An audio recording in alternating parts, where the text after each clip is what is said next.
চলো, তাহলে আজকে আমরা শুরু করি বি কিপিং। আমাদের এই চ্যাপ্টারের লাস্ট টপিক, বায়োলজি সিলেবাস এরপরে শেষ। বি কিপিং মানে মৌমাছি। মৌমাছিকে কালচার করাকে এপি কালচার বলে। এপি কালচার, এখান থেকে মার্কিং করো। Beekeeping or apiculture is the rearing, care and management of honeybees for obtaining honey, wax and other substances.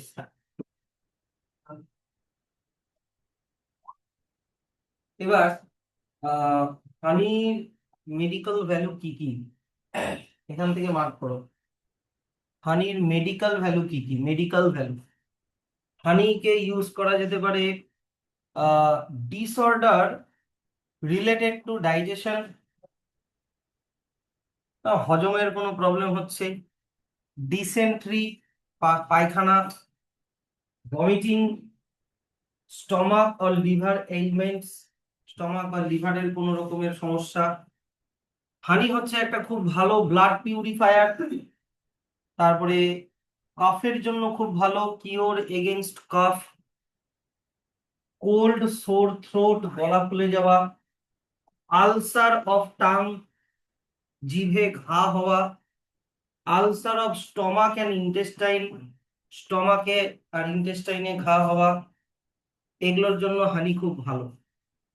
হানির মধ্যে প্রচুর আয়রন আছে, আয়রন, ক্যালসিয়াম আছে, সেই জন্য এটা হিউম্যান বডির গ্রোথের জন্য খুব ভালো, গ্রোথ অফ হিউম্যান বডি।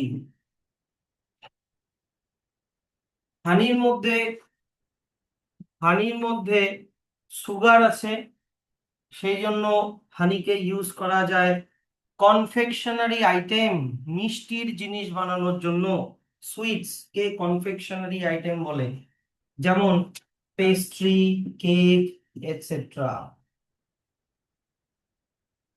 হয়েছে? এবার চলে আসো, বিরা হানিকে নেকটারকে হানিতে কিভাবে কনভার্ট করে। বক্স নাম্বারটা, এই বক্সটা আছে কি তোমাদের? হুম।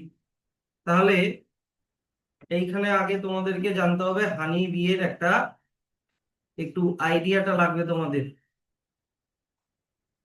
নেই। এবার হানি বিয়ের স্ট্রাকচার হচ্ছে, দেখো, হানি বিয়ের আহ 3 রকমের হানি বি হয়।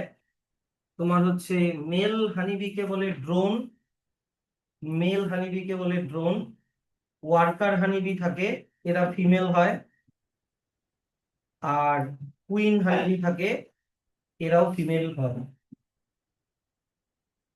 এরাও ফিমেল হয়, 3 রকমের হানিবি থাকে। তো যেই হানিবিটা তোমার মধু বানায়, হানি বানায়, তারা হচ্ছে ওয়ার্কার হানিবি। এটা একটা ওয়ার্কার হানিবি এর ভিতরের অ্যানাটমি, ঠিক আছে? তো এই ওয়ার্কার হানিবি এর, দেখো এই জায়গাটাতে, এই জায়গাটাতে একটা এরকম স্টমাকের মতো এরকম একটা জিনিস আছে, যেটার নাম হচ্ছে honey stomach or honey sac. যেটার নাম হচ্ছে honey stomach or sorry honey sac. ভালো করে শুনবা কিভাবে হানি এরা বানায়, বডির মধ্যে হানি কিভাবে বানায় সেটা ভালো করে শোনো। তো মনে করো একটা ফ্লাওয়ার, মনে করো ফ্লাওয়ার, আহ তবে এটা একটা ফ্লাওয়ার।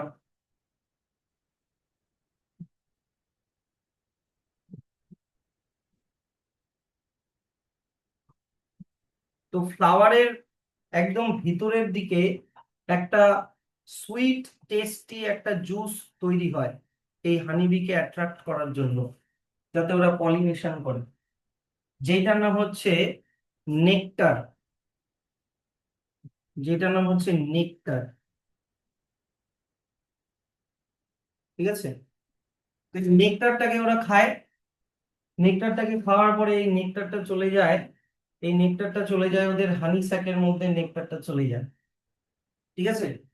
এবার এই হানি স্যাকের মধ্যে হচ্ছে তোমার আগে জানো নেকটারের মধ্যে কি থাকে। নেকটারের মধ্যে থাকে হচ্ছে একটা সুগার, যেটা নাম হচ্ছে সুক্রোজ। নেকটারের মধ্যে একটা সুগার থাকে, যেই সুগারটার নাম হচ্ছে সুক্রোজ। গ্লুকোজের মতো ভাববা, গ্লুকোজ যেরকম একটা সুগার, সুক্রোজ, ফ্রুক্টোজ, অনেক রকমের সুগার হয়। আর হানি স্যাকের মধ্যে থাকে হচ্ছে একটা এনজাইম, যে এনজাইমটার নাম হচ্ছে ইনভার্টেজ। ইনভার্টেজ বলে একটা কি থাকে বললাম, এনজাইম। নেকটারের মধ্যে কি থাকে বললাম, সুক্রোজ বলে একটা সুগার। আর মৌমাছির হানি স্যাকের মধ্যে কি থাকে বললাম, ইনভার্টেজ বলে একটা এনজাইম। মন দিয়ে শুনবা। এইবার দেখো, যখন ওরা এই নেকটারটাকে খায়, তখন এই ইনভার্টেজ এনজাইমটার জন্য, সুক্রোজটা ভেঙে যায়। সুক্রোজটা ভেঙে গিয়ে ডেক্সট্রোজ, ডেক্সট্রোজ আর লেভিউলোজে কনভার্ট হয়ে যায়। ডেক্সট্রোজ আর লেভিউলোজে কনভার্ট হয়ে যায়। ভাবো যদি আহ ভাবো যদি এটা সুক্রোজ হয়, ভাবো এটা যদি সুক্রোজ হয়, সুক্রোজটা ভেঙে ভাবো ডেক্সট্রোজ এটা হয়ে গেল, আর লেভিউলোজ এটা হয়ে গেল। কথাটা বুঝতে পারলা? ভাবো এটা ভেঙে গেল, ভেঙে গিয়ে স্ট্রাকচারটা পাল্টে গেল, সুগারটা স্ট্রাকচারটা পাল্টে গেল, তখন ওটার নাম হয়ে গেল ডেক্সট্রোজ আর লেভিউলোজ। তাহলে এই ডেক্সট্রোজ, লেভিউলোজ আর এই যে এনজাইমের যে মিক্সচারটা, এই মিক্সচারটা হানি স্যাকের মধ্যে থাকছে, তাই কি না? পরে যখন ওরা নিজের হানি কমবে যায়, তখন এটা আবার রিগারগেট করে বের করে, বমি করে বের করে। আর ওইটাকে ওরা হানি কম্বের মধ্যে স্টোর করে রাখে ফর ফিউচার ইউজ, মানে বেবি গুলোকে খাওয়াবে, ওরা নিজেরাও খাবে। তাহলে এটাই হচ্ছে হানি। এই ডেক্সট্রোজ, লেভিউলোজ, এনজাইম যে মিক্সচার, এটাকেই বলে হচ্ছে হানি। এটাই লেখা আছে দেখো, এটাই দেখো লেখা আছে যা বললাম বক্সটার মধ্যে, যে nectar is a sweet viscous secretion secreted by flower. By attracting insects it helps in pollination. pollination A help করে এই নেকটার জন্য। নেকটারের লোভে যখন ওরা আসে, তখন ওরা পলিনেশন করে দেয়।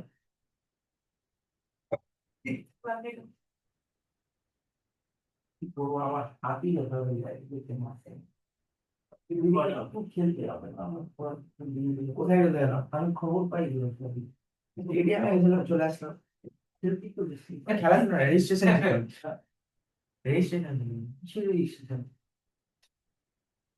তো নেকটারের লোভে ওরা যখন ফুলের মধ্যে আসে, একটা ফুল থেকে আরেকটা ফুলের মধ্যে যখন যায়, তখন একটা ফুলের পোলেন গ্রেন আর একটা ফুলের মধ্যে ট্রান্সফার করে দেয়, যার জন্য ফ্রুট হয়, নাকি না?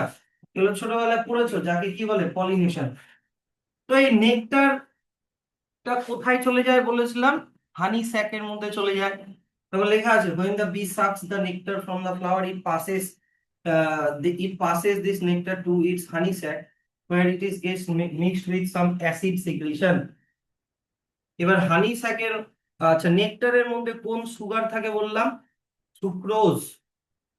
সুক্রোজটা কিসে কনভার্ট হয়ে যায় বললাম, ডেক্সট্রোজ আর লেভিউলোজ। কোন এনজাইম দিয়ে, ইনভার্টেজ এনজাইম দিয়ে, সব লেখা আছে। তারপরে ওরা কি করে এই জিনিসটাকে আবার রিগারগেশন, মানে আবার মানে বাইরে বের করে ওগুলোকে স্টোর করে রাখে ফর ফিউচার ইউজ। বুঝতে পারছো তো? তো এবার চলে আসো, আমরা হানি তো পাই, তো হানির মধ্যে কি কি থাকে আগে দেখে নিই, তারপরে হানি ছাড়াও আরো কি কি আমরা পাই সেগুলো আমরা এবার দেখব। প্রথমে আগে দেখো হানির মধ্যে কি কি থাকে, খুব ইম্পর্টেন্ট। এদিকে দেখো, আগে আগে দেখে নাও। হানির মধ্যে থাকে sugar, water, moisture, water or moisture, mineral, vitamin, amino acid, enzyme and pollen. যদি 1 মার্কস এর আসে তাহলে শুধু এটা লিখে দিলেই হয়ে যাবে, গোটাটা আর লেখার দরকার নেই।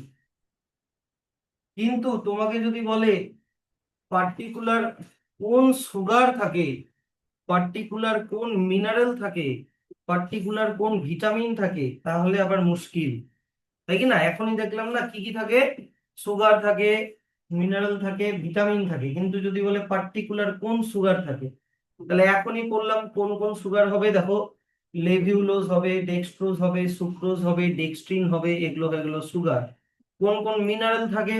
আয়রন থাকে, সরি, ক্যালসিয়াম থাকে, আয়রন থাকে, ফসফেট থাকে, ম্যাঙ্গানিজ থাকে। কোন কোন ভিটামিন থাকে?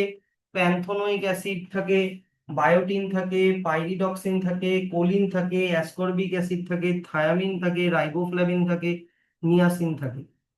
এগুলো হচ্ছে কোন কোন ভিটামিন থাকে। এইগুলা ভিটামিন, যে তোমরা ভিটামিন এ, বি, বি3, সি, ডি পড়েছো না, ওগুলোরই এগুলো কেমিক্যাল নেম। হ্যাঁ, যেমন ভিটামিন বি3 এর কেমিক্যাল নেম হচ্ছে নিয়াসিন। তো এগুলো কেমিক্যাল নেম দেওয়া আছে।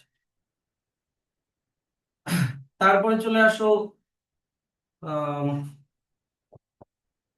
আলাদা আলাদা হানির আলাদা আলাদা রকমের ফ্লেভার হয়, কালার আলাদা হয়, ফ্লেভার আলাদা হয়, ওডর আলাদা হয়। সেটা ডিপেন্ড করছে কোন ফ্লাওয়ার থেকে নেকটার নিচ্ছে তার উপরে। সর্ষা ফুলের থেকে যদি নেয় তাহলে কালারটা আর সুইটনেসটা অন্যরকম হবে, পদ্ম ফুল থেকে নিলে অন্যরকম হবে, এরকম। আর হানির মধ্যে 1 কিলোগ্রাম হানির মধ্যে 3200 ক্যালোরি থাকে, তার মানে খুব এনার্জি ওর মধ্যে থাকে। তো সকালবেলা গ্রিন টি দিয়ে হানি যদি খাও, খুব এনার্জেটিক লাগবে। এবার হানি ছাড়া আর কি পাওয়া যায়? হানি ছাড়া পাওয়া যায় বি ওয়্যাক্স, মোম পাওয়া যায়, মোম। তো স্যার, বি ওয়্যাক্সটা কোথায় তৈরি হয়? দেখো, ওয়ার্কার বি এর, এই যে এখানে দেখাচ্ছি তোমাদেরকে, এই ছবিটা দেখো, এটা আরেকটা অ্যানাটমি। এইটা সামনেটা, এটা হচ্ছে মাথা, এইটা হেড, এইটা হচ্ছে হেড। হ্যাঁ, আর এটা বাদ বাকি বডিটা। তো দেখো তো, এই জায়গাটা এরকম রেড রেড কালারের গ্ল্যান্ড দেখা যাচ্ছে না? এই গ্ল্যান্ড গুলোই হচ্ছে ওয়্যাক্স গ্ল্যান্ড। এখানে ওরা ওয়্যাক্স তৈরি করে, ওদের বডির মধ্যে ওয়্যাক্স তৈরি হয়, যে ওয়্যাক্স গুলোকে সিক্রেট করে ওরা ওদের বি হাইভটা বানায়। বি হাইভটাকে বানায়, যে বি হাইভের মধ্যে এরকম ছোট ছোট হেক্সাগোনাল চেম্বার থাকে, হ্যাঁ কি না? এই চেম্বার গুলো ওরা মোম দিয়ে বানায়, ওদের বডির সিক্রিশন দিয়ে বানায়। হলো। আর এই মোম গুলোকেই কালেক্ট করে আমরা ক্যান্ডেল বানাই, তারপরে ডল বানাই, পুতুল টুতুল এসব বানানো হয়। তাহলে দেখো, এটা লেখা আছে যে it is secreted by wax gland of worker bees. Bee wax দিয়ে ওরা কি বানায় বললাম? কনস্ট্রাকশন অফ হাইভ, মানে বি হাইভ বানায়। আর আমরা এটাকে কি কি কাজে ইউজ করি দেখো, কসমেটিক বানানোর জন্য, কোল্ড ক্রিম বানানোর জন্য, শেভিং ক্রিম বানানোর জন্য, পলিশ, ক্যান্ডেল, অয়েনমেন্ট মানে মলম বানানোর জন্য, লিপস্টিক, লুব্রিক্যান্টস, লুব্রিক্যান্টস লাইক ধরে নাও পন্ডস ক্রিম বা ভেসলিন, এগুলো। তারপরে আচ্ছা, মডেলিং ওয়ার্ক। মডেলিং ওয়ার্ক মানে পুতুলের মডেল, বুঝতে পারলা, বা কোনো মূর্তি মডেল বানানোর জন্য ওয়্যাক্স ইউজ করা হয়। হয়েছে? আচ্ছা, এছাড়াও বীরা আরো একটা জিনিস সিক্রিট করে, যেটা নাম হচ্ছে প্রোপোলিস। প্রোপোলিস বলে একটা জিনিস সিক্রিট করে।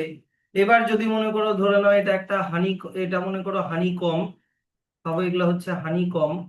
এবার হানি কম্বের চেম্বারটা মনে করো একটু মানে ড্যামেজ হয়ে গেছে, এরকম নষ্ট হয়ে গেছে।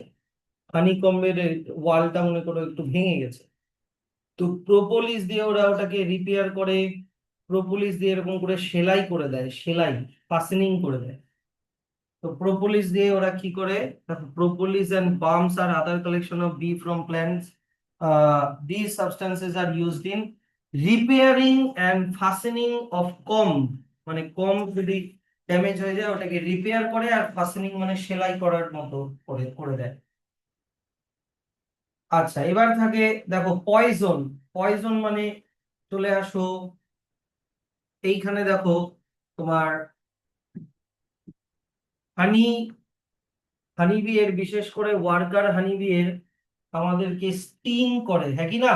ওরা যদি থ্রেট ফিল করে, তাহলে নিজেদেরকে প্রোটেক্ট করার জন্য কি করে? আমাদেরকে স্টিং করে।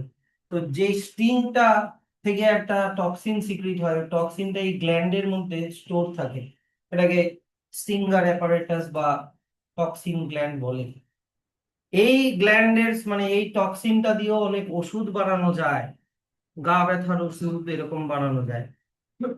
তো এটা দেখো কি লেখা আছে, যে poison of bee is used in manufacturing of certain Ayurvedic and homeopathic medicine. একটা খুব রেয়ার কেস আছে এরকম, তোমার হানি বি এর পয়জন দিয়ে একটা খুব রেয়ার কেস আছে। কেসটা হচ্ছে যে একটা মহিলা, ওই মহিলাটার একটা রোগ ছিল, আমার রোগটার নাম ঠিক মনে পড়ছে না, কিন্তু রোগটা খুবই রেয়ার। এত রেয়ার মানে মনে করো 10 লাখে একজনের মধ্যে হয় এই রোগটা। তো ওই রোগটার কোনো কিওর নেই, ঠিক আছে। ক্যান্সারের ওরকম টাইপের কিছু একটা হবে, কিন্তু খুব রেয়ার এই ডিজিজটা। তো ওই মহিলাটা হয়তো ওর ডাক্তারের কাছেই যাচ্ছিল বা কোথাও যাচ্ছিল। হ্যাঁ, এবার আহ গাড়ি থেকে ও নেমেছে, নামার পরে হঠাৎ করে ওকে হাজার হাজার হানিবি এসে স্টিং করতে শুরু করে দিল। হাজার হাজার হানিবি স্টিং করে, মানে একদম গা হাত পা ফিরিয়ে ওর ইমার্জেন্সি, মানে সিরিয়াস একদম ওর অবস্থা হয়ে গেল। সঙ্গে সঙ্গে তো ওকে হসপিটালে নিয়ে গেল। হসপিটালে নিয়ে দিয়ে গেল, তারপরে ও মানে কিছুদিন ধরে রিকভার হলো।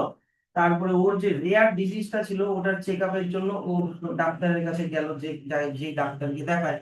তো ডাক্তার ওর অনেক টেস্ট ফেস্ট করলো, করে দেখলো কি তোমার রোগ তো সেরে গেছে। তো যে এটা কি করে হলো? তখন বলছে যে ডাক্তারবাবু, আমার এরকম কয়েকদিন আগে আমার এরকম একটা ঘটনা হয়েছে। তখন ওই ডাক্তারটা ভাবলো যে তাহলে নিশ্চয়ই বি স্টিং এর মধ্যে কি কিছু একটা ইয়ে আছে, মানে মানে কিছু একটা, মানে টক্সিন ফক্সিন কিছু একটা হবে, যেটা পার্টিকুলার ওই রোগটাকে সারায়।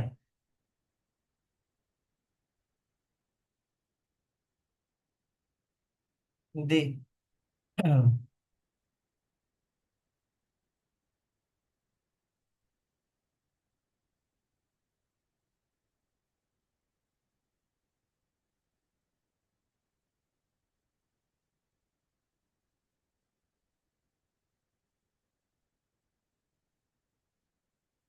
বিবি বিবিসিতে একটা এরকম আর্টিকেল দেওয়া আছে, BBC, how a bee sting saved my life.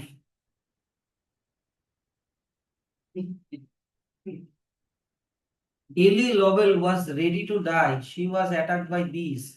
Christy Wilcox hears how venom can be severe. অনেক বড় একটা মানে আর্টিকেল আছে ওর।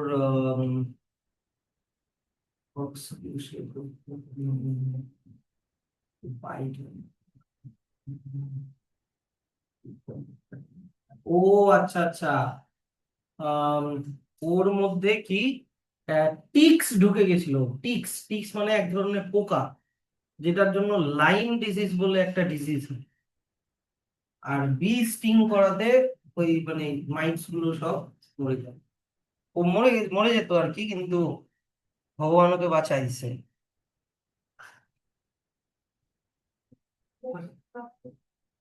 হ্যাঁ, সব জায়গাতেই মনে হয় কামড়ে দিয়েছিল।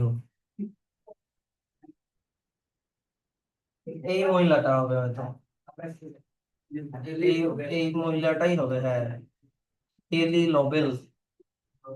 হ্যাঁ, তো যাই হোক, ওখান থেকে সায়েন্টিস্টরা এটার তারপরে কি রিসার্চ করতে শুরু করলো, আর কিওর পেয়েছিল এনিওয়ে। তারপরে দেখো, উম আমরা হানি বিয়েরও যে এবার ভ্যারাইটি গুলো আমরা একটু দেখবো। হানি বিয়ের ভ্যারাইটি, প্রথমে আমরা দেখে নিই ইন্ডিজিনিয়াস ভ্যারাইটি। ইন্ডিজিনিয়াস মানে তোমাদেরকে আগে বলেছিলাম লোকাল বা দেশি। তো যেমন এপিস সেরেনা ইন্ডিকা এফ, এটা ইন্ডিয়ান বি বলে। এপিস ডরসাটা এফ, এটাকে রক বি বলে। এপিস ফ্লোরি, এটা এফ, এটাকে লিটল বি বলে। এগুলো সব ইন্ডিয়ান ভ্যারাইটি। আর এক্সোটিক ভ্যারাইটি মানে আমি বলেছিলাম বিদেশি। বিদেশি ভ্যারাইটির তোমার হচ্ছে, কথা বলছো কেন? তোমার এক্সোটিক ভ্যারাইটির একটা খুব ভালো ভ্যারাইটি আছে, এপিস মেলিফেরা, যেটাকে ইউরোপিয়ান আর ইটালিয়ান বি বলে। আর একটা হচ্ছে এপিস অ্যাডামসনি, যেটাকে সাউথ আফ্রিকান বি বলে। এবার আহ হানি কালেকশনের জন্য, এদিকে দেখো আগে, হানি কালেকশনের জন্য ইটালিয়ান বি মানে এই যে এটা এপিস মেলিফেরা, এপিস মেলিফেরাকে প্রেফার, খুব মানে প্রেফার করা হয়, কারণ এটাকে খুব ইজিলি ডোমেস্টিকেট করা যায় মানে পালা যায়। হ্যাঁ, আর এর হানি কালেকশনও খুব বেশি। তো একে প্রেফার করার পিছনে অনেকগুলো কারণ দেখে নাও। It is gentle in nature, মানে সহজে স্টিং করে না। 2 number, it has good honey collection capacity, অনেক বেশি হানি কালেক্ট করে। 3 number, it has the ability to protect itself from enemies. Bee এর এনিমি হচ্ছে আর একটা পোকা হয় ওয়াস্প, আমি দেখাবো ছবি। তো ওরা ওই ওয়াস্প থেকে নিজেদেরকে প্রোটেক্ট করতে পারে। আর 4 নাম্বার হচ্ছে ইট হ্যাজ প্রলিফিক কুইন, যে অনেকগুলো ডিম পারে। প্রলিফিক কুইন মানে যে অনেকগুলো ডিম পারে। আর লেস সোয়ার্মিং মানে অত বেশি জায়গা চেঞ্জ করে না। সোয়ার্মিং করা মানে হানি বি এর ক্ষেত্রে সোয়ার্মিং করা মানে নতুন কুইন বি, কিছু ওয়ার্কার বি আর কিছু মেলকে নিয়ে অন্য দূরে কোথাও গিয়ে আবার নতুন করে বাসা বানাবে, ওটাকে সোয়ার্মিং বলে। তো ওরা অত সোয়ার্মিং করে না, যত সোয়ার্মিং করবে তখন মানুষকে আবার খুঁজে খুঁজে বের করে কোথায় গেল, হ্যাঁ আবার খুঁজে বের করা, আবার ওখান থেকে আপনি কালেক্ট করা, অনেক খাটনি হয়ে যায়। আর যত কম সোয়ার্মিং করবে একই জায়গায় বা আশেপাশেই যত বেশি থাকবে, তত মানে হানি কালেক্ট করা অনেক সোজা হবে। সোয়ার্মিং কি ওটাও বলে বলে দিলাম, আবার বলবো। তো এবার চলে আসো colony and caste of honeybee. Colony and caste of হানিবিতে আহ সবার মধ্যে আলাদা আলাদা কাজ ডিভাইড করা থাকে, ঠিক একটা মানুষের সোসাইটির মতো। সেই জন্য এদেরকে সোশ্যাল ইনসেক্টও বলে। আগে চলে এখানে খালি একটু এইটা পড়ে রাখবা, কম্ব কি। আর বি হাইভের এক একটা চেম্বারকে এক একটা কম্ব বলে, যেটা ওয়্যাক্স দিয়ে ওরা তৈরি করে। এবার যেই জায়গাগুলো লাগবে এগুলো আন্ডারলাইন করবা। হাত হাত গুটে বসে থেকো না, আমি যদি বইতে দেখি কিছু মার্ক করা নেই, খবর আছে বলে দেওয়া। A colony of Italian bee may normally has one queen, একটাই কুইন থাকে। তারপরে 40,000 to 1 lakh ওয়ার্কার থাকে। Few hundred up to 300 drone থাকে, মানে ছেলে মৌমাছি থাকে। এবার দেখো আহ, এদের আহ, আলাদা আলাদা মরফোলজি হয়, several morphological forms. Several morphological forms আর মরফোলজি কি, দেখতে আলাদা হওয়া।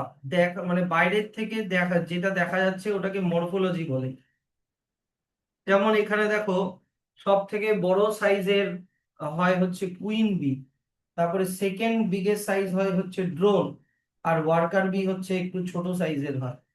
আর দেখো সবারই মরফোলজি একটু একটু করে আলাদা। যেমন কুইন বি এর দেখো পিছনের এই অ্যাবডোমেনটা অনেক বড়, কারণ ওরা ডিম বেশি দেয়। ওরা ডিম দেয় সেই জন্য ওদের পেছনের দিকে ডিম স্টোর থাকে এবং এগ স্টোর থাকে। অন দি আদার হ্যান্ড দেখো ওয়ার্কার বি এর এই পেছনের অ্যাবডোমেনটা অনেক ছোট, যেখান থেকে একটা স্টিং বেরিয়ে আসে, যেটা দিয়ে ওরা তোমার কি করে বলতো, নিজেদেরকে প্রোটেক্ট করে, কলোনিকে প্রোটেক্ট করে। ড্রোনের দেখো কোনো স্টিং নেই বা কিছু নেই, আর ওদের অ্যাবডোমেনটা একটু মিডিয়াম হয়, যেখানে ওরা স্পার্ম তৈরি করে। তো সবারই দেখো বডি স্ট্রাকচারটা একটু একটু আলাদা। মরফোলজি মানে কি বললাম, বাইরের থেকে যেটা দেখা যাচ্ছে ওটাকে মরফোলজি বলে। তো এদের আলাদা আলাদা মরফোলজিক্যাল ফর্ম হওয়ার জন্য এদেরকে বলে পলিমরফিক। Polymorphic species. এদের আলাদা কাস্ট, পলিমরফিক স্পিসিস। ঠিক আছে। কাস্ট, কাস্ট কি, কাস্ট হচ্ছে কতগুলো একই রকম দেখতে হানি বি এর একটা group. Can be defined as collection of individuals within the colony, যারা মরফোলজিক্যালি একই রকম হবে। সরি, মরফোলজিক্যালি প্রত্যেকটা কাস্ট আলাদা আলাদা হবে, distinct from individual in other caste and perform specific task. যেমন ওয়ার্কার বি এটা একটা কাস্ট, কুইন বি এটা একটা কাস্ট, ড্রোন এটা একটা কাস্ট। প্রত্যেকে মরফোলজিক্যালি ডিস্টিংক্ট। ডিস্টিংক্ট মানে কি, প্রত্যেকে মরফোলজিক্যালি আলাদা আলাদা, আর প্রত্যেকের কি পারফর্ম মানে আলাদা আলাদা কাজও থাকে, স্পেসিফিক ফাংশন করে। হয়েছে। তো তারপরে চলে আসো আহ এই বক্স নাম্বারটা এই বক্সটা ভালো করে দেখবা, আর এই বক্সে কি লেখা আছে ওটা ভালো করে শুনবা। বক্সটা নেই না? আচ্ছা, queen has both fertilised and, হ্যাঁ ঠিক আছে, তাহলে আমি কুইন বিটা আমি বুঝাচ্ছি। হ্যাঁ, কুইন বি কি করে হয় সেটা আমি ভালো করে বোঝাচ্ছি, ভালো করে শুনবা। ভাবো একটা কুইন বি, আগের থেকে একটা কুইন বি আছে, আর মনে করো ড্রোন আছে, ঠিক আছে? তো কুইন বি মনে করো এগ দিল, কুইন বি মনে করো এগ এগ প্রডিউস করলো, বডির ভিতরে এগ আছে, কুইন বি এর বডির ভিতরে এগ আছে। আর ড্রোন ড্রোন প্রডিউস করছে হচ্ছে স্পার্ম, ড্রোন প্রডিউস করছে হচ্ছে কি বললাম, স্পার্ম। তাহলে কি হয়, কি যখন ওরা তোমার হচ্ছে সেক্সুয়াল রিপ্রোডাকশন করে, কিছু স্পার্ম কিছু এগকে ফার্টিলাইজ করে, ঠিক আছে? তাহলে হয়ে গেল ফার্টিলাইজড এগ। যদি এগ এগ স্পার্মের সাথে মিশে যায়, তাহলে ওটাকে কি বলে, ফার্টিলাইজড এগ আর জাইগোট বলে, মনে আছে তো? ফার্টিলাইজড এগ, আমি জাইগোট লিখলাম না, শুধু ফার্টিলাইজড এগই লিখলাম। আর যদি কিছু এগ স্পার্ম দিয়ে ফার্টিলাইজ না হয়, তাহলে হয়ে গেল কি আনফার্টিলাইজড এগ। তাহলে হলো কি আনফার্টিলাইজড এগ হলো। যেই ফার্টিলাইজড মানে যেই এগ গুলো ফার্টিলাইজড হলো, তারা হয় ফিমেল হানিবি, তারা হয় ফিমেল হানিবি। আর যেই এগ গুলো স্পার্ম দিয়ে ফার্টিলাইজ হলো না, তারা হয় মেল হানিবি। মেল হানিবি মানে কি বলে বলতো, ড্রোন। এবার এই ফিমেল হানিবি, যেই সব ফিমেল হানিবিকে তোমার অনেক দিন ধরে রয়্যাল জেলি খাওয়ানো হয়, কি বললাম, অনেক দিন ধরে royal jelly, royal jelly worker বিদের বডিতেই তৈরি হয়, একটা খুব হাইলি প্রোটিনিশিয়াস একটা জেলি। ওটা শুরুতে সবাইকেই খাওয়ানো হয়, কিন্তু খালি একটা এগের থেকে বের হয়ে আসা ওয়ার্মকে মানে সবসময় রয়্যাল জেলি খাওয়ানো হবে। ও হবে ফিউচার কুইন বি, ও হবে ফিউচার কুইন বি। আর যেই সব ফিমেলদেরকে রয়্যাল জেলি অত বেশি খাওয়ানো হয় না, যাদেরকে পোলেন ব্রেড বা পোলেন বাস্কেট খাওয়ানো হয়, পোলেন ব্রেড লিখে দিই, ওইতে পোলেন ব্রেড বা পোলেন কিছু একটা আছে, পোলেন ব্রেড, মানে যেটা অত বেশি হাইলি প্রোটিনিশিয়াস না, তারা হয় ওয়ার্কার বি, তারা হয় ওয়ার্কার বি। বুঝতে পারলাম? তাহলে কুইন আর ওয়ার্কার বি হচ্ছে ফিমেল, আর মেল হচ্ছে ড্রোন। এবার এর মধ্যে ওয়ার্কার বিরা হয় ইনফার্টাইল, ইনফার্টাইল মানে এরা ডিম দিবে না, এরা এগ প্রডিউস করবে না। কুইন বি হয় ফার্টাইল, মানে ওরা এগ প্রডিউস করবে। আর মেলরা মানে ড্রোনরাও হয় ফার্টাইল, মানে ওরা স্পার্ম প্রডিউস করবে। বুঝতে পারছো? চলো, তাহলে এইভাবে কিভাবে মানে কুইন বি, মেল বি আর ওয়ার্কার বি হয় সেটা হয়ে গেল। এবার আবার ভাবো, এবার এই কুইন বি, বললাম কি ধরে নাও এই কুইন বিটা, এই কুইন বিটা কিছু ওয়ার্কার বি আর কিছু মেল ড্রোন বি কে নিয়ে অন্য জায়গায় চলে গেল, চলে গিয়ে ওরা নতুন করে কলোনি বানালো। হ্যাঁ, কারণ একই ইয়েতে, একই হানিকম্বে দুটো কুইন বি কখনো থাকতে পারবে না। আইদার ওই পুরনো কুইন বি যদি অনেক বয়স হয়ে যায়, তাহলে ওকে মেরে ফেলবে ওয়ার্কার বিরা, অথবা এই নতুন কুইন বি ওদেরকে নিয়ে অন্য জায়গায় চলে যাবে। আর মেল, যে এই যে শুরুর যে ড্রোনটা ছিল, এই ড্রোনটা একবার ফার্টিলাইজ করার মানে ফার্টিলাইজেশন মানে টেক পার্ট করার পরে ওকে ওয়ার্কার বিরা মেরে ফেলে। আচ্ছা, এবার চলে আসো আর একটা জিনিস তোমাদেরকে ইন্টারেস্টিং জিনিস বলি। ধরে নাও এই কুইন বিটা, ভাবো এই কুইন বিটা আবার কি দিল, এগ প্রডিউস করলো, ঠিক আছে? ভাবো এই কুইন বিটা এগ প্রডিউস করলো, এই কুইন বিটা এগ প্রডিউস করলো, আর এই মেল বিটা স্পার্ম প্রডিউস করলো, ঠিক আছে? তাহলে যে স্পার্ম আর এগের ফিউশনে যদি হয়, তাহলে ফিমেল বি হবে, তাই কি না? আমি আর কুইন আর ওয়ার্কার লিখলাম না, তো ওটা বুঝেই গেছো, যাদেরকে রয়্যাল জেলি খাওয়ানো হবে সে হবে কুইন, যাদেরকে খাওয়ানো হবে না সে হবে ওয়ার্কার, ওটা লিখলাম না। আর যেই একটা স্পার্ম দিয়ে ফার্টিলাইজ হলো না, সেটা হবে মেল। হ্যাঁ কি না? তাহলে আমাকে বলো তো, এই একটা কথা বলো তো, এই মেলটার কি কোনো বাবা আছে? ফিমেলদেরই শুধুমাত্র বাবা আছে, কারণ ফিমেলরা স্পার্ম পাচ্ছে, হ্যাঁ কি না? এই ফিমেলটার বাবা হচ্ছে এই মেলটা, হ্যাঁ কি না? কিন্তু এই মেলটা তো শুধুমাত্র এগ থেকে হয়েছে, স্পার্ম স্পার্ম কি আছে? নেই। তার মানে মেলটার কোনো বাবা নেই। শোনো, মেলটার কোনো বাবা নেই, তাহলে মেলটার হচ্ছে মা আছে, হ্যাঁ কি না? মেলটার মা আছে, এই মেলটার মা তো হচ্ছে এই কুইন বিটা, হ্যাঁ কি না? আর এই কুইন বিটার আবার বাবা আছে, ইয়েস অর নো? এই কুইন বিটার বাবা হচ্ছে এটা, হ্যাঁ কি না? তাহলে এই ড্রোনটা, এই ড্রোনটার মেয়ে হচ্ছে এই কুইন বিটা, আর এই কুইন বি এর ছেলে হচ্ছে এইটা। তাহলে এই লাস্টের এই ছেলেটা আর এই ফার্স্টের এই ড্রোনটার মধ্যে রিলেশন কি বলো? কি করে বাপ বেটা? ঠাকুরদা না, দাদু। ড্রোন থেকে আসলো কুইন, কুইন থেকে আসলো তার ছেলে। তাহলে এই ছেলে আর কুইনের বাবার মধ্যে রিলেশন কি? ওরা গ্র্যান্ডফাদার এন্ড গ্র্যান্ডসন, হ্যাঁ কি না? তার মানে মেলটার বাবা নাই কিন্তু দাদু আছে।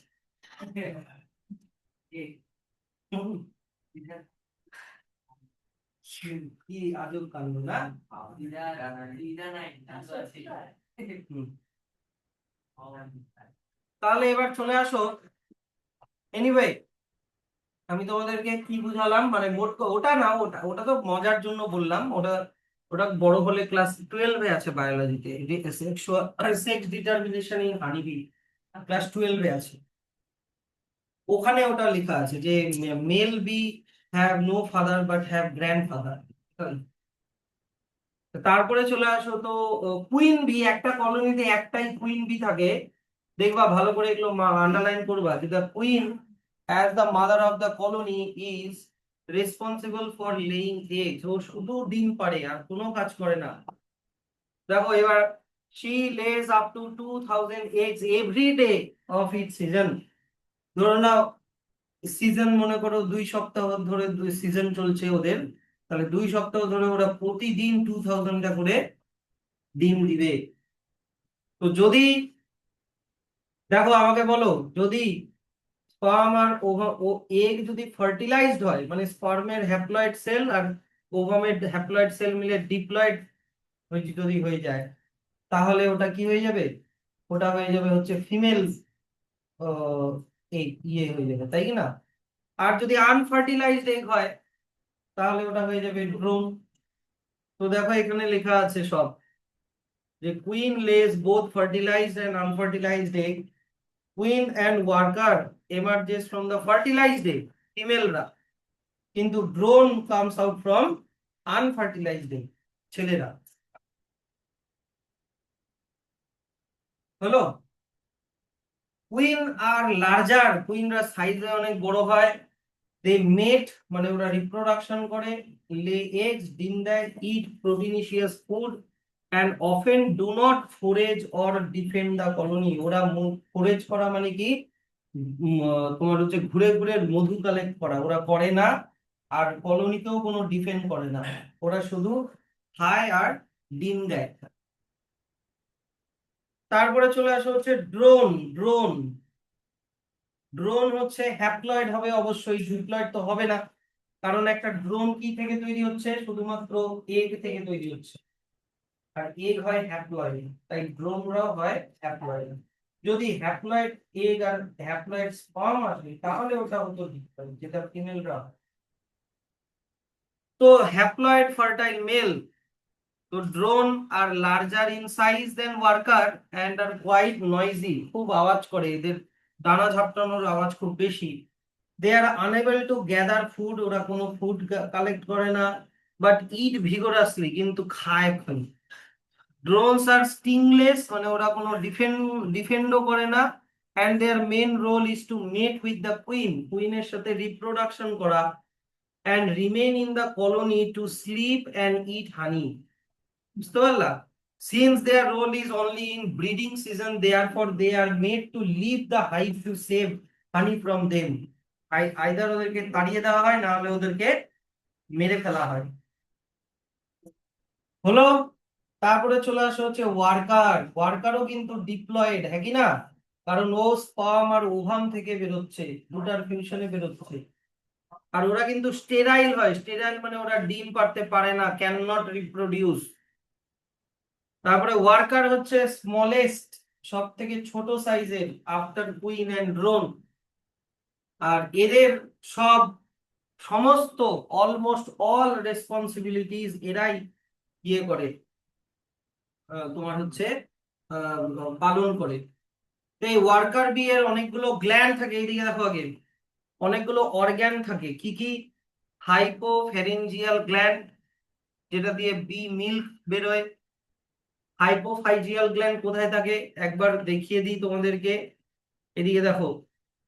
হাইপোফাইজিয়াল গ্ল্যান্ড থেকে ঠিক এই জায়গাটায়, এই যে এখানে HF গ্ল্যান্ড লেখা আছে, পেয়েছো? এইটা হচ্ছে হাইপোফাইজিয়াল গ্ল্যান্ড। এই হাইপোফাইজিয়াল গ্ল্যান্ড দিয়ে কি সিক্রিট করে বললাম?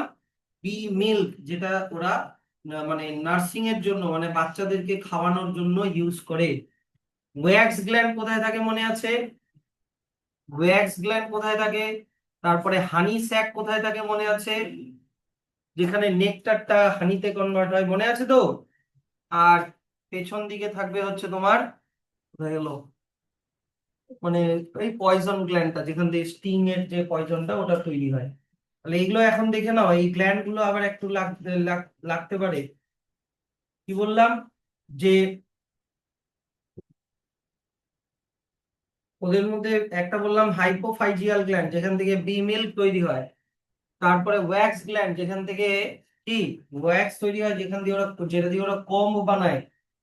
পোলেন বাস্কেট থাকে। পোলেন বাস্কেট কোথায় থাকে? ওদের পায়ের মধ্যে থাকে পোলেন বাস্কেট, যেখানে পোলেন গুলো কালেক্ট হয়। স্যার পায়ের কোন জায়গাটা পোলেন বাস্কেট থাকে? দেখো এই যে এই ছবিটাতে দেখো পোলেন বাস্কেট। এই যে দেখো, আহ এই 3 নাম্বার যে পিছনের যে পাটা, হ্যাঁ, এই জায়গাটা একটা, এই জায়গাটায় লেখা আছে কি পোলেন বাস্কেট। এই পোলেন বাস্কেট হচ্ছে খুব হেয়ারি হয়, আর এর মধ্যে পোলেন গ্রেন গুলো আটকে যায়, বুঝলা? এই পোলেন গ্রেন গুলো ওরা অন্য ফ্লাওয়ারে ট্রান্সফার করে, যেটাকে কি বলে বলো তো? পলিনেশন। আর ওরা এই পোলেন দিয়ে ব্রেডও বানায়, যেটা ওরা ওয়ার্মস দেরকে খাওয়ায়, পোলেন ব্রেড বলে। তারপরে হচ্ছে ওদের sucking type of mouth part থাকে, যেটা দিয়ে ওরা নেকটারকে ফুল থেকে চুষে চুষে খায়। Sucking type of mouth part for collecting the nectar. হলো।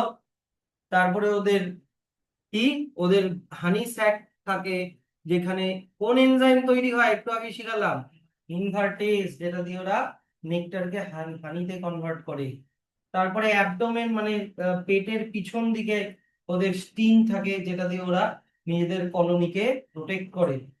ওয়ার্কার 3 থেকে 12 মাস বাঁচে। Worker live for 3 to 12 months। এবার এই ওয়ার্কার বি এরও আবার সাব ক্যাটাগরি আছে, বোঝো? ওয়ার্কার বি এরও সাব ক্যাটাগরি আছে। একটা হচ্ছে স্ক্যাভেঞ্জার বি। ডিম থেকে যখন একটা, মানে পিউপা থেকে যখন একটা, মানে ইয়ে বেরোলো, হানি বি বেরোলো, ওয়ার্কার বি বেরোলো, তখন মানে জাস্ট পিউপা থেকে বের হওয়ার প্রথম 3 দিন ও স্ক্যাভেঞ্জার হিসেবে কাজ করে। স্ক্যাভেঞ্জারের কাজ কি? Cleaning the walls and floor of empty cells of the colony for reuse. Pupa বোঝো তো? পিউপা যে তোমার হচ্ছে মৌমাছি, তারপরে হচ্ছে প্রজাপতি, বাটারফ্লাই, ওদের লাইফের একটা স্টেজ থাকে পিউপা, যেখানে ওরা ছোট্ট চেম্বারের মধ্যে থাকে, যেখানে ওদের মেটামরফোসিস হয়, মানে ওদের বডিটা চেঞ্জ হয়, যেখানে ওয়ার্মস থেকে ওরা ইনসেক্টে কনভার্ট হয়। দেখিয়ে দেবো না হলে। তো ওই পিউপা থেকে বের হয়ে আসার পরে ওদের প্রথম 3 দিনের কাজ কি? যেখানে ছিল ওই জায়গাটাকে পরিষ্কার করো, বুঝলা? তারপরে কিছু ওয়ার্কার বি হয় নার্স বি। 4 নাম্বার দিন থেকে, ফ্রম দ্য 4th ডে, ওরা কি করে, মানে বাচ্চাগুলো যেগুলো আছে, ওয়ার্মস গুলো, মানে বি এর ওয়ার্মস গুলো, ওদেরকে কি করা? নার্স করা, নার্সিং করা, ওদেরকে খাবার খাওয়ানো, কি কি খাবার খাওয়ায়? Mixture of honey and pollen, যেটাকে বলে পোলেন ব্রেড। তার মানে এরা বলতে গেলে এরা ফস্টার মাদারের মতো বা মাসির মতো বা সৎ মায়ের মতো। তারপরে দেখো, সেভেন্থ ডে থেকে ওদের ওই যে হাইপোফাইজিয়াল গ্ল্যান্ড থেকে রয়্যাল জেলি সিক্রেট হতে শুরু করে। সেই রয়্যাল জেলিটা ফিউচার কুইন, একটাই বড় সড়ো মোটা সোটা একটা ওয়ার্মকে ওরা সিলেক্ট করবে। ওরা ওগুলো দেখেই বুঝে যায় যে ফিউচার কুইন বি কে হতে পারে। যতগুলো বাচ্চা আছে, ওয়ার্মস আছে, তাদের মধ্যে সব থেকে হাট্টা কাট্টা মোটা সোটা যেটা, ওটাকে ওরা ফিউচার কুইন বি হিসেবে সিলেক্ট করে আর ওকেই রয়্যাল জেলি খাওয়ায়। তো which is fed to queen and future queen bee. আর নার্স বি কি করে? গার্ড ডিউটিও করে। তারপরে হচ্ছে defend the colony from intruders, যদি কেউ ঢুকে যায় তাদেরকে মেরে ফেলে। আর এদের এদের কিন্তু স্টিঙ্গিং এবিলিটি আছে, আর ওরা স্টিং করার পরে কিন্তু নিজেরা মরে যায়।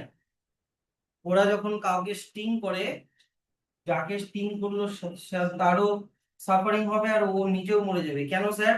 কারণ হচ্ছে যখন ওর স্টিং করে, স্টিংটা থেকে যখন ও নিজেকে ছুটায়, তখন ওর গোটা আন্তরিয়াটা বাইরে চলে আসে, মানে ডাইজেস্টিভ সিস্টেমটা বাইরে চলে আসে। স্টিংটা মানে স্টিং এর সাথে স্টিংটাকে, ধরো না একটা হানিবি তোমার চামড়ার মধ্যে স্টিংটা ঢুকাই দিল, হ্যাঁ, ঢুকাই দেওয়ার পরে তো ও নিজেকে ছুটানোর চেষ্টা করবে, কিন্তু আমাদের চামড়াটা এত ঠিক হয় যে ওদের স্টিংটাকে আর ছুটাতে ছুটাতে পারে না। তো কিন্তু এত জোর খাটায় যে স্টিং এর সাথে লেগে থাকা ভিতর পেটের ভিতরে ডাইজেস্টিভ সিস্টেমটা বাইরে চলে আসে, তারপরে মরে যায়। আর আর কি হয়? আর হয় হচ্ছে ফোরেজিং অর ফিল্ড বি। দেখো, ফোরেজিং অর ফিল্ড বি, এরা হচ্ছে নেকটারের খোঁজ করে, আশেপাশে কোথায় ফ্লাওয়ার আছে সেগুলোর খোঁজ করে, তারপরে নেকটারকে কালেক্ট করে, হ্যাঁ, পোলেন প্রোপোলিস এগুলোকে তৈরি করে, এরা হানিও প্রডিউস করে। এগুলো হচ্ছে তোমার বিভিন্ন ক্যাটাগরির ওয়ার্কার বি। ঠিক আছে? তো পুরা সিস্টেম একদম না, ডিসিপ্লিন ম্যাটার। আর এদের মধ্যে কোনো চোর ডাকাত ছ্যাচর এগুলো কোনো ব্যাপার নাই। ওরা পুরা রোবটের মতো কাজ করবে।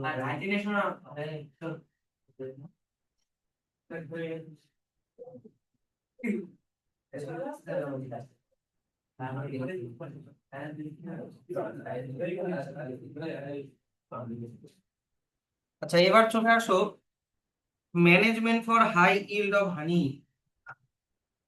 Management for high yield of honey, তোমাকে ইয়েগুলো দেখিয়ে দিই।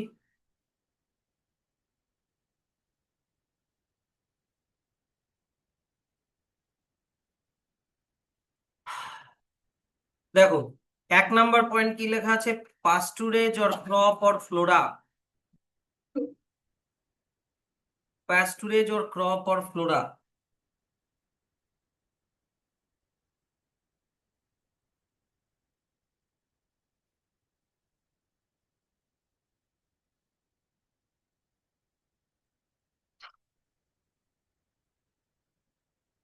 দেখো, প্যাস্টুরেজ মানে হচ্ছে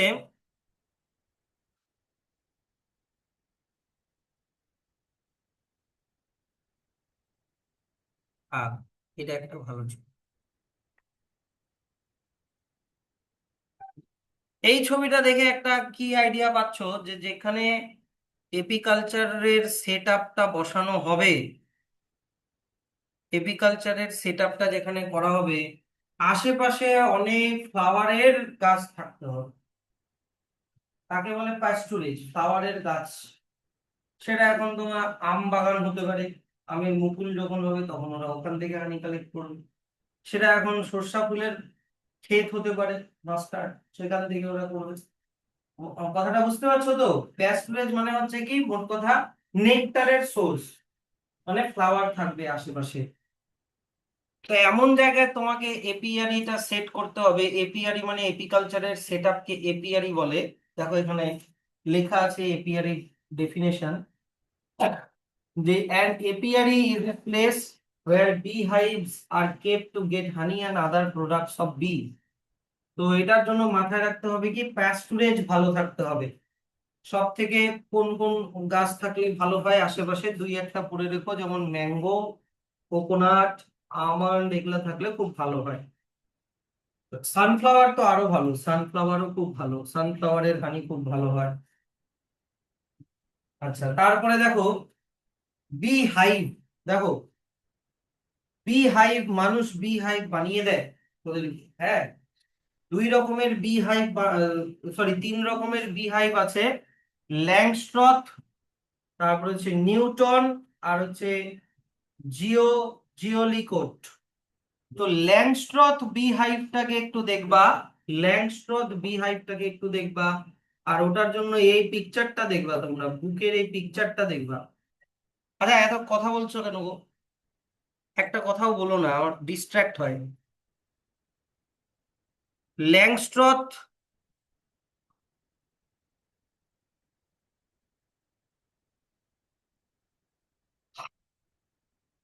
অ্যাকচুয়াল পিকচার যদি দেখাই, দেখো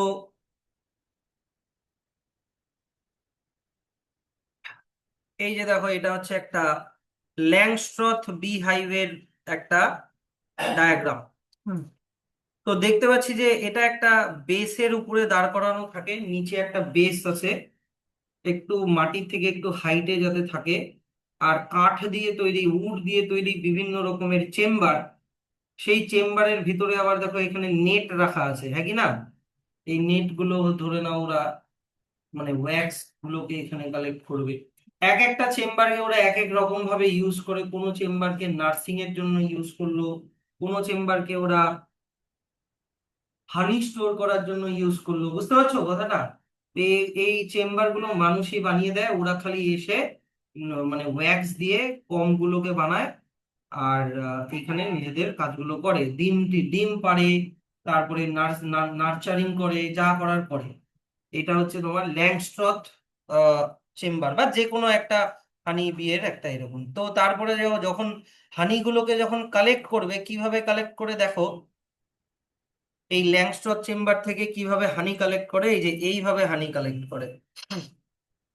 এইভাবে হানিগুলো থেকে কালেক্ট করে, ওই যে ভিতরে যে নেট গুলো বসানো ছিল, হ্যাঁ, যেখানে ওরা মৌমাছিগুলো হানি কম বানিয়েছে, তো এক একটা নেট বোর্ডের মতো এরকম করে বের করে।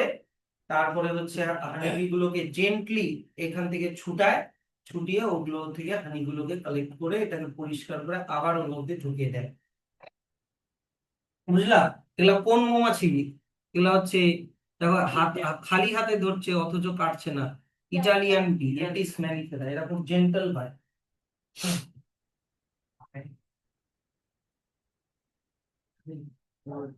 তুমি যদি ঘুমাতেই আসো তাহলে বাড়িতে ঘুমালেই তো হয়, এখানে আসার কি দরকার?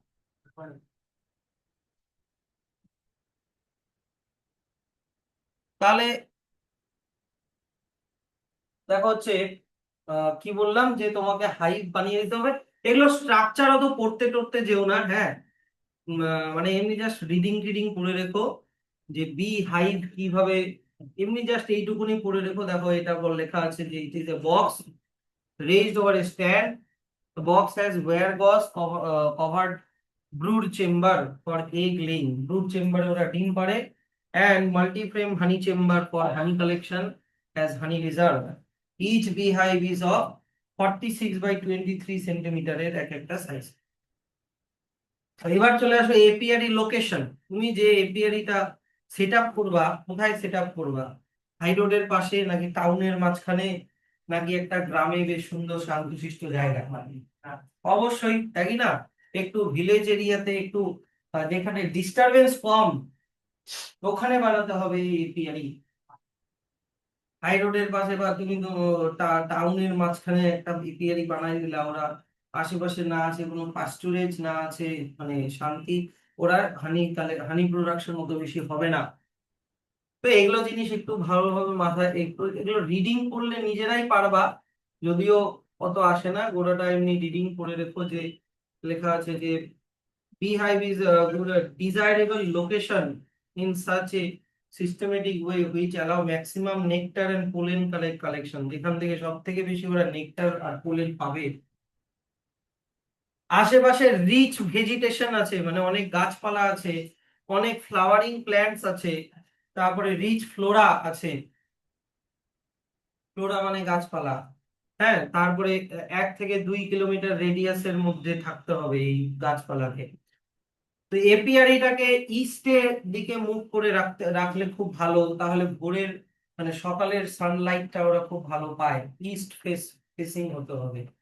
ইট should receive sunlight during morning and evening and some shade during midday. আবার দিনের বেলার জন্য কিছু শেড দিতে হবে।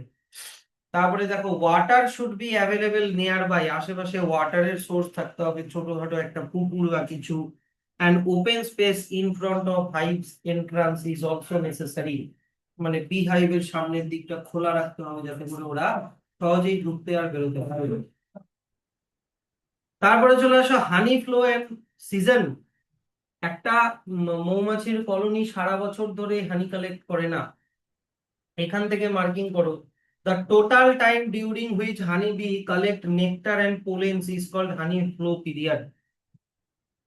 তো তুমি অবশ্যই অ্যাজ এ বিজনেসম্যান সবাই চাইবে ওদের হানি ফ্লো পিরিয়ডটা যাতে অনেক দিন ধরে থাকে। তোরা কতদিন হানি ফ্লো পিরিয়ডটা চালাবে? যতদিন ওরা নেকটার পাবে। তো ধরে নাও তুমি সর্ষা ফুল, এই এই যে এই সিজনে সর্ষা গাছ লাগানো হয় শীতকালে, তো শীতকালে ওরা হানি কালেক্ট করলো। এবার শীতকাল পার হওয়ার মুখে তখন সর্ষা ফুলগুলো কেটে নিলাম, ম্যাচিউর হয়ে গেছে। তখন কি, তখন বিজনেসম্যানরা কি করবে? এপিআরি বিজনেসম্যানরা তখন ওরা সঙ্গে সঙ্গে অন্য কোনো ফুল গাছ লাগিয়ে দিবে। কথাটা বুঝতে পারছো? Therefore, to obtain large quantity of honey, apiary should be established at a location where there is an abundance of flower for the longer duration. অনেক বছরে অনেকটা টাইম ধরে যাতে ওরা মোট কথা নেকটার যাতে পায়। সোয়ার্মিং, সোয়ার্মিং মানে আমি তোমাদেরকে কি বলেছিলাম যে হ্যাঁ, মানে নতুন কুইন বি কিছু ওয়ার্কার বি আর মেল বি কে নিয়ে অন্য জায়গায় চলে গিয়ে নতুন করে কলোনি বানায়। তো সোয়ার্মিং যত যত বেশি হবে তত ভালো, না সোয়ার্মিং যত কম হবে তত ভালো? যত কম হবে, না হলে তো ওরা ফ্রিকোয়েন্টলি জায়গা চেঞ্জ করে এদিক ওদিক ছড়ায় যাবে, তখন আবার খুঁজে খুঁজে আবার বের করে হানি কালেক্ট করা খুব মুশকিল। তাহলে দেখো এখানে লেখা আছে, for swarming new queen leaves the old hive along with some worker and drone and takes a new shelter. Frequent transfer results in low yield of honey. যদি বারবার জায়গা চেঞ্জ করে তাহলে হানি অত বেশি হবে না। And maintenance cost of hive is also increase, maintenance cost বেড়ে যাবে। 6 নাম্বার, সিলেকশন। কোন ভ্যারাইটির হানিবিকে আমি সিলেক্ট করব যেই হানিবিরা লেস সোয়ার্মিং করে, বেশি জায়গা চেঞ্জ করে না। যেমন এক্সাম্পল ওই ইটালিয়ান বি, এপিস ম্যালিফেরা। আচ্ছা, তারপরে চলে আসো হানিবি এর কিছু আমরা ডিজিজ গুলোকে দেখে নিই। হানিবি এর ডিজিজ গুলোকে দেখে নিই। হানিবি এর এদিকে দেখো, ব্যাকটেরিয়ার জন্য একটা ডিজিজ হয়। ব্যাকটেরিয়াটার সাইন্টিফিক নেম মুখস্থ করার দরকার নেই। ব্যাসিলাস এপিসেপ্টিয়া, সেটা দরকার নেই, ওটা মুখস্থ করো না। শুধু ব্যাকটেরিয়া মনে রেখো যে ব্যাকটেরিয়ার জন্য একটা ডিজিজ হয় যেটার নাম হচ্ছে সেপ্টিসেমিয়া, যেটার জন্য কি হয়, ওদের ব্লাড গুলো খারাপ হয়ে যায়। তারপরে আর কি ডিজিজ হয়? এবার এইদিকে দেখো, ফাঙ্গির জন্য একটা ডিজিজ হয়, ফাঙ্গাসের জন্য, যেটার নাম হচ্ছে ব্রুড ফাউল। ফাঙ্গাসটার নাম মনে রাখার দরকার নেই, সাইজোমাইসিটিস হচ্ছে ফাঙ্গাসটার নাম, এটা মনে রাখার দরকার নেই। তুমি যে মনে রাখবা ব্রুড ফাউল হচ্ছে ফাঙ্গাল ডিজিজ। আচ্ছা, তারপরে ওদের প্রোটোজোয়ান ডিজিজ হয়। প্রোটোজোয়ান ডিজিজ মানে প্রোটোজোয়া, যেরকম অ্যামিবা একটা প্রোটোজোয়া, ওরকম টাইপের অ্যানিমাল দিয়েও এদের ডিজিজ হয়, যেটার নাম হচ্ছে নোসেমা ডিজিজ আর অ্যামিবা ডিজিজ। তো প্রোটোজোয়ার নাম মুখস্থ করার দরকার নেই, যেমন নোসেমা, এপিস, এগুলো। তারপর হচ্ছে কি, ভ্যালক্যামফিয়া, ম্যালিফিসিয়া, এগুলো দরকার নেই। তুমি শুধু মনে রেখো এই দুটা ডিজিজ প্রোটোজোয়ার জন্য হয়। আর কি কি ডিজিজ হয় ওদের? প্যারাসাইট, মাইটস, এরকম মানে কিছু প্যারাসাইটের জন্য কিছু ডিজিজ হয়। মাইটস এর সাইন্টিফিক নেম মুখস্থ করার দরকার নেই। হ্যাঁ, অ্যাকারেপিস উডি দরকার নেই। তুমি মনে রেখো ডিজিজ গুলোর নাম ডিসেন্ট্রি, প্যারালাইসিস আর অ্যাক্রাইন ডিজিজ, এগুলো হচ্ছে ডিজিজ গুলোর নাম। তারপরে চলে আসো, এদের common pest or common enemy হচ্ছে ওয়াস, ওয়্যাক্স মথ আর মাইট এদের এনিমি বলে, এদের বি এর এনিমি বলে। যেমন হচ্ছে ওয়াস্প দেখতে এরকম হয়, অ্যান্টম্যান এন্ড ওয়াস্প আবার ভেবো না।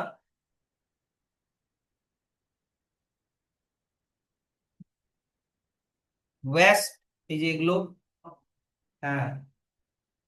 তারপরে কি আছে, ওয়াস্পের পরে কি আছে, কি নাম? ওয়্যাক্স মথ দেখতে কিরকম হয়, এই যে ওয়্যাক্স মথ দেখতে এরকম হয়, বুঝতে পারছো? আর কি আছে, মাইটস।